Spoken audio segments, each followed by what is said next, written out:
आज या ठिकाणी आम्ही नीरा पोलीस स्टेशनला हा जो केमिकलचा घातक केमिकलचा जो काही टँकर आहे या ठिकाणी सर्व ग्रामस्थांनी त्याला पकडून या ठिकाणी नीरा पोलीस स्टेशन आणलाय।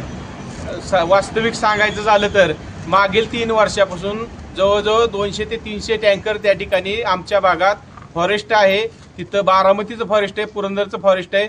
आज महाराणात 10-10 किलोमीटरवरून लोकांनी लिफ्ट इरिगेशन करून त्या ठिकाणी जमिनी डेव्हलप केल्या आहेत। आज आपण इतर ठिकाणी बघतो की एखादं हरणाची शिकार झाली तर आपण सलमान खानचं बघतो की त्याला किती त्रास होतो। मग या ठिकाणी कितीतरी हरणं मेली, कितीतरी आमच्या मेंढपाळांची त्या ठिकाणी बकरी मेली, त्या गायी गाभडत्यात। आज पूर्ण शेतीत काळं म्हणजे त्या विहिरीत जर बघायला गेला तर काळं पाणी तुम्हाला दिसेल।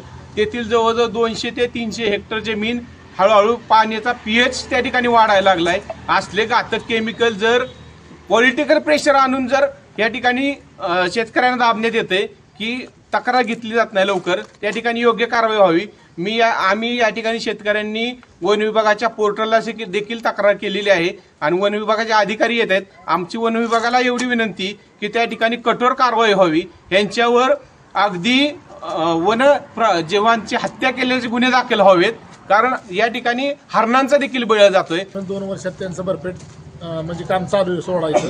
10, 20, 25, 100 टँकर ती सोडला त्यांनी आणि खाली शेती आहे। परत दुसरी गोष्ट पाण्याचं प्रकर्षण आहे, ऊसाची बाग आहे ते आणि सगळे मेंढपाळाचा विषय, बकरीवाली आहेत त्याच्या नाख्या नासणं, खोपीस नासून मरणं, हे सगळा प्रकार चालू आहे। म्हणजे गाव भांडणी सगळी म्हणजे तोट्यात लोक आहेत तिथे आत्ता। आणि ह्यांना जर विचारलं किंवा आम्ही सुद्धा ते डायरेक्ट लोक म्हणतात आम्हाला ह्याला धरायला तपास नाही। आमचा अंदाज येतोय सोमेश्वरचं इथलं पोलीस स्टेशनला पहिले काय असेल ती कारवाई करा अशी आमची नम्र विनंती, बाकी काय आमचं म्हणणं नाही आणि आम्हाला न्याय मिळाला पाहिजे त्या गोष्टीत।